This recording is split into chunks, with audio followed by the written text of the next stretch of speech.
म्हणजे शिवसेनेपासून सुरुवात आणि आता पुन्हा त्यांची शिवसेनेपासून सुरुवात अशी परिस्थिती आता झालेली आहे. त्यामुळे आता योग नक्कीच चांगला जुळून आला. त्यामुळे चांगलं नेतृत्व जर उदयाला येत असेल, एक दूरदृष्टी असलेलं नेतृत्व जर पुढे येत असेल, तुम्ही जर सर्व उमेदवार बघितले, सर्व तरुण उमेदवार आहेत, चांगले उमेदवार आहेत. आपल्याबरोबरचे काही तिकडे गेले, आता तिकडे वॉशिंग मशीनच आहे, त्यामुळे जाईल तो धुवून निघतो, त्याची काय काळजी करण्याचं आपल्याला कारण नाही. पण त्यांच्या वॉशिंग मशीनमध्ये कसलं पाणी येतं मला माहित नाही. मला फक्त एकच तुम्हाला मी या ठिकाणी सांगतो आणि थांबेल.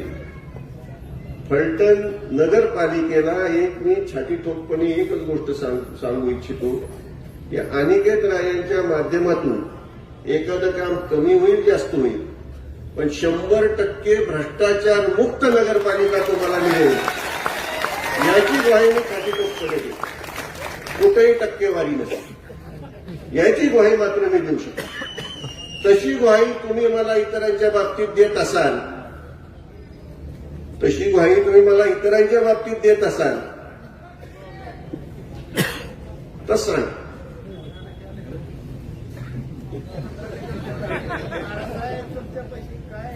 अहो, फलटण नगरपालिकेचं फलटण ट्रेडर होऊन देऊ नका एवढीच विनंती करतो.